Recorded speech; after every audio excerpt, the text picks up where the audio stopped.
Japanese candles మీరు follow అవుతారు అని చెప్పి ఒక్కొక్కరిది ఒక్కొక్క ప్యాటర్న్, ఒక్కొక్కరిది ఒక్కొక్క స్టైల్ ఉంటుంది టెక్నికల్ అనాలిసిస్లో.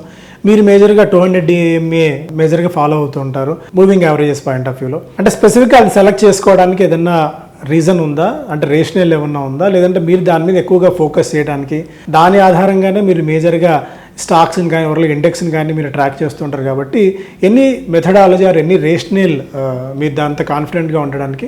టెక్నికల్ అనాలిసిస్ స్టార్ట్ చేసినప్పుడు వేరియస్ బుక్స్ చదవటం మొదలెట్టాం అండ్ వేరియస్ పారామీటర్స్ ఇవన్నీ చూడటం మొదలెట్టాం. సో జపనీస్ క్యాండిల్ స్టిక్స్ అనేవి basically way in 16th century Japanese people ఎవరైతే ఉన్నారో రైస్ ట్రేడింగ్కి ఆ ప్యాటర్న్ యూజ్ చేశారు అని ఒక విషయం మాకు తెలిసింది. దాని తర్వాత Steve నీసన్ basics of Japanese candle sticks అని స్టీవ్ నీసన్ ఆథర్. సో అతని బుక్ మేము చదవటం మొదలెట్టాము. సో దాన్ని ఎప్పుడైతే మేము ఇంప్లిమెంట్ చేసామో ఆ పారామీటర్స్ మీద ప్రైస్ ప్యాటర్న్స్ అంటాం బేసికలీ. సో ఆ ప్రైస్ ప్యాటర్న్స్ మాకు ఐ థింక్ సక్సెస్ రేట్ అనేది చాలా ఎక్కువ ఇవ్వటం చూసాం. సో 5 years ప్రాక్టీస్ తర్వాత why should we go to another parameters అన్న ఒక ఫీల్ మాకు వచ్చింది. అండ్ ఈ రోజు కూడా మనం చూస్తే కనుక టెక్నికల్ అనాలిసిస్లో ఆల్మోస్ట్ 2000 పారామీటర్స్ ఉన్నాయి, వేరియస్ పారామీటర్స్ లైక్ జాన్ బాలింజర్ కానీ లేకపోతే lot of parameters which we don't even know, చాలామంది కూడా తెలియనివి.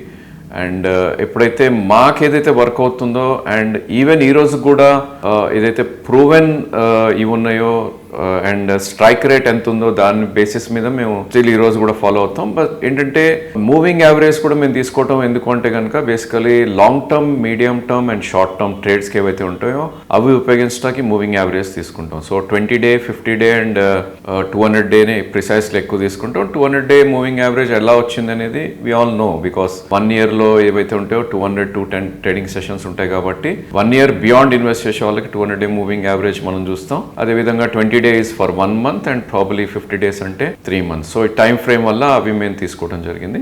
అంతకుమించి beyond that we don't look any other major parameters. Of course వాటితో పాటు వీ లుక్ ఎట్ ప్రైస్తో పాటు వాల్యూమ్ యాక్షన్ ఎలా ఉందో కూడా చూస్తాం. సో ప్రైస్ మూవ్ అవుతూ వాల్యూమ్ మూవ్ అవుతుంది అనుకుంటే కనుక that will take as additional parameter తప్ప ప్రిడామినెంట్లీ మాకు సక్సెస్ రేట్ ఎక్కువ ఇచ్చిన price pattern Japanese candle sticks మేము ఎక్కువ యూజ్ చేస్తాం.